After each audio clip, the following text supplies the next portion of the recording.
Welcome to Our Girl Relationships. We talk about the problems people face in their day to day lives. Let's start with the video. So, I introduced my boyfriend to my parents 2 years into dating him.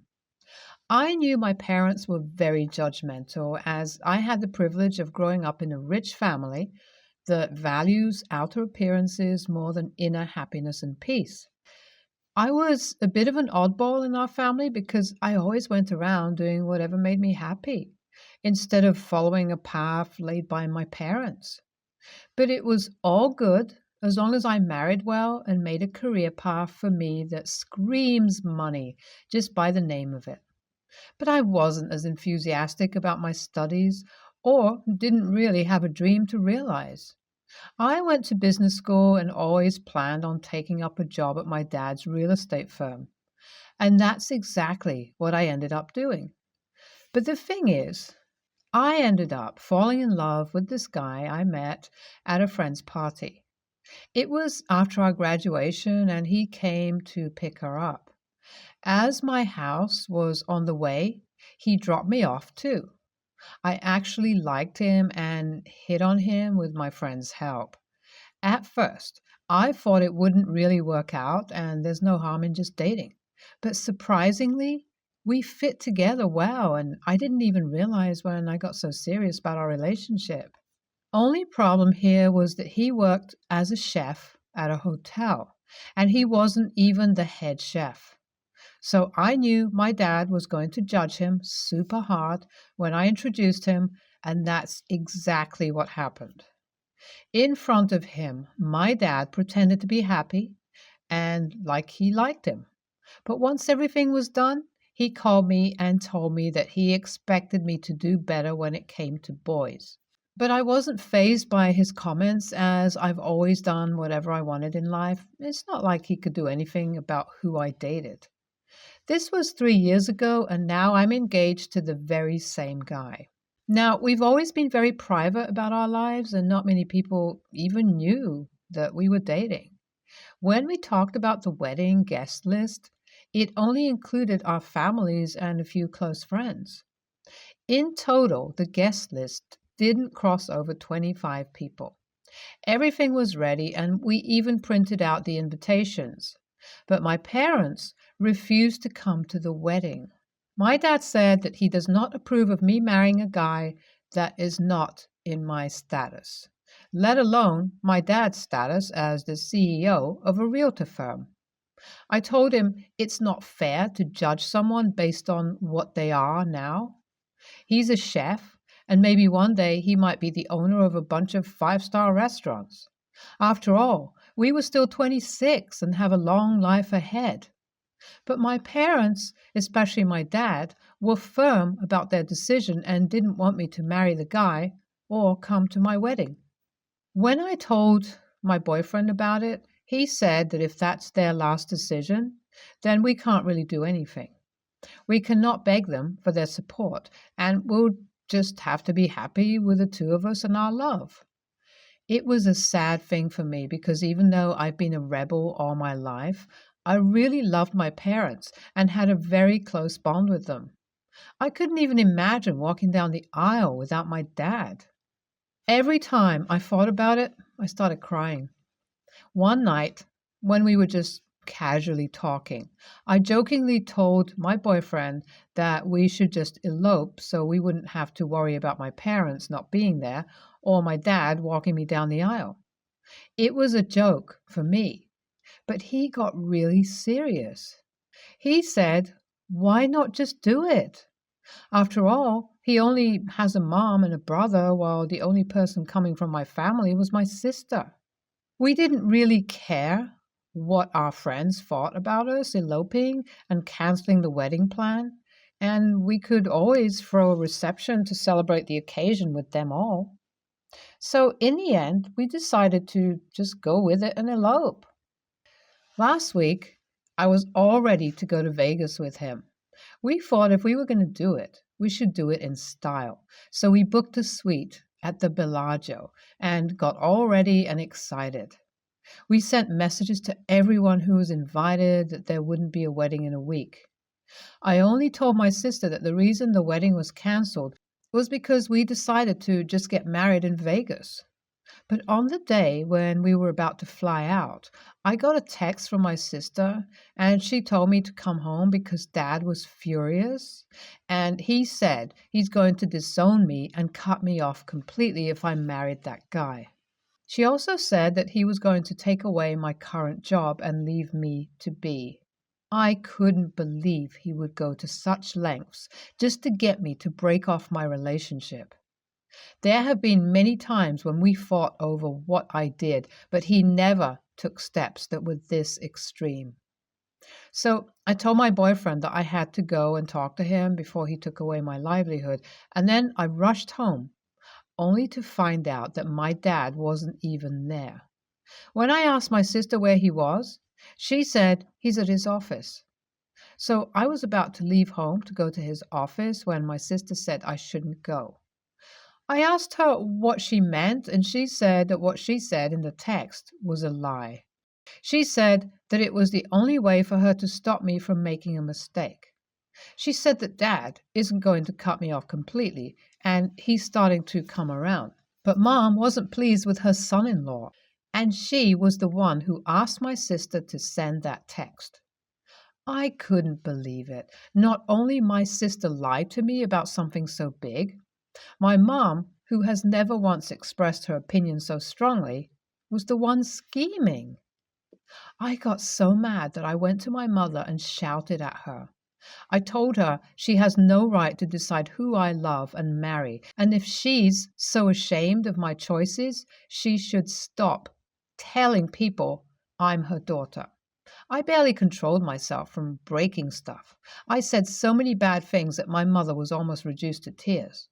Now that I think about that, I feel bad about saying all those things. I feel like I should have tried to get her to change her mind politely and in a civil manner.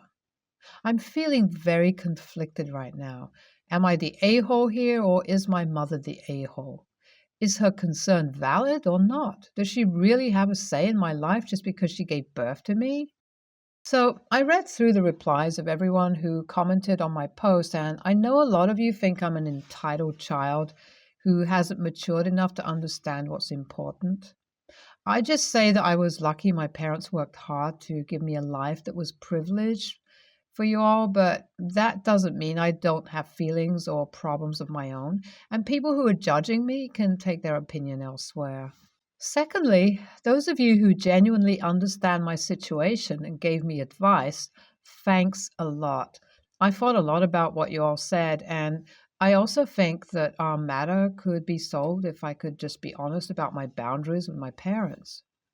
I know I need to choose if my boyfriend is worth more to me than the life that I had because of my parents, and whether or not I'm willing to walk away from it for my boyfriend. The wedding was cancelled, and because our plans to run away were messed up by my mother, we still haven't gotten married, and I put the wedding on hold until I could sort out my situation with my parents. So I asked my dad if we could have a family dinner together, as I had something important to tell them, and he arranged one for yesterday. I went there alone and was fully prepared to finally say my piece and get it over with once and for all. When I reached their place, my dad was really excited because this was the first time in a very long time that we were going to spend time together as a family without my boyfriend or any awkward tension in the air. If only he knew what I was about to do. Around 8, we were all sitting in the living room watching TV and just having normal conversation when I decided to bring up the uncomfortable topic. I told my dad that I wanted to say something and they need to really hear me this time. When both my mom and dad nodded, I continued. I told them how I've been thinking a lot about my life and my relationship, and I've come to the conclusion that for me, my boyfriend matters more than my current job or my place in this family. I told them that no one knows what's going to happen in the future and I might just end up getting divorced, but right now, all I want is to marry that guy and swear to spend my life with him. And if Mom wants me to leave everything behind and cut all ties with this family, then that's what I do. So they had to make their choice. They can either support me in my decision or they can disown me. Either way, I've made up my mind. After that, no one said anything, and the look my mother gave me was the cue for me to leave. I told them I'd call in a week to ask them if their minds have changed. I hope that they'll see how serious I am about my current relationship and not take it as a joke anymore. But I also meant it when I said I'll be okay with giving up my current job and my inheritance. I got a call from my dad today. It's not even the weekend, so I was really surprised he called me so soon. He got straight to the point and told me that he loves me more than anything, and there's no need for me to be all dramatic and give out ultimatums just to get my way. He said that if that guy is my choice, then he'd support me. He did say that Mom is still against me, but he'll try to convince her, and there's no need for me to worry about them anymore. Seriously, I can't believe he came around so quickly. It has been a very stressful month for me, and finally, it was all worth it. I understand that it'll be harder for Mom after the stunt she pulled, but as long as Dad is on my side, it was enough. NTA, you do sound like an entitled child, but even you don't have to listen to your parents. You're an adult and have the full right to make your own decisions in this world. To hell with your parents' standard. Just marry the man if he's the one for you. NTA, I don't think anyone here is the a-hole except your mom. What she got your sister to do was messed up, and you don't have to humor her in any way. It's your life, your choice. So don't let anyone tell you what to do. I, male, 23, have never been close to my sister, 26. I have an identical twin brother who I am very close to, and she used to feel left out when we were young. We feel she resents us for being so close, but it's not really our fault. She had triplets, 3 boys, 5 years ago through a one-night stand. She never told us who the father was, and we doubt she told him he has children. He isn't named on the birth certificate. I tried to help out as much as I can, but she kept refusing and stopped me seeing the boys. I now have a little boy who's 1. I'm a single father as his mother died not long after he was born. I was contacted by CPS telling me that she has given up her parental rights and requested me as the boy's legal guardian. I was told that there have been lots of issues and allegations have been made against her due to the care of the boys. I have now had the boys for 6 months and she wants to have contact with them. I have said no because when I mentioned their mom, they get very upset and it takes me ages to calm them down. They get very clingy with me, so I try not to mention her. My mom, dad, brother, and sister-in-law say IATA for not giving her another chance. I have had a lot of people DM me asking questions, so I thought I would answer them here while the boys are asleep, as I don't have time to answer everybody individually. I live in LA with my immediate family, and my extended family live in Anaheim. My partner was in a car accident, not her fault, when she was 8 months pregnant with our twins. We sadly lost her and 1 baby. I'm having therapy for this, but having the boys in my life seems to help me cope. My parents, male 57, female 56, tried to get my sister to give custody to them, but CPS said they would prefer to stick with my sister's decision as they are older. I have no idea who the triplets' father is, and to be honest, I don't think she does. He is not on the birth certificate, and she won't even tell us any possibilities. So I can't try and contact him. I probably wouldn't, though, to be honest, as I'm not sure that the boys need someone else that they don't know coming into their lives at this moment. I may be wrong with that, so don't judge me. My sister is going to be prosecuted from what evidence they have of child abuse. I try not to get too involved with the case as I need to focus on the boys. Everyone who looks after all of the boys know that she can't have contact and to call 911 if she tries. Thank you for all your support. NTA, go with what your immediate family is saying. The kids get upset at the mention of her, and she gave away parenting rights herself. Why does she want contact after going and putting her children through such a painful process? Did she want only the easy part of being a mom and expect other people to deal with the hard parts? BTW, props for accepting her children with you, especially in such a young age. I'm sure you'll be able to give them the love that every child deserves. NTA, you have to do what's best for the kids, and clearly, even the thought of being around her is terrifying to them. There might be some point in the future when her seeing them could be something you'd want to facilitate. Example, if they are teenagers and want to, and she has some stability in her life. But it sounds like it would be quite harmful to them at the moment. NTA, protect those kids and do what is best for them. She does not deserve a place in their life if she is not a safe person to them. She doesn't get to traumatize them further just because she birthed them. Stand your ground.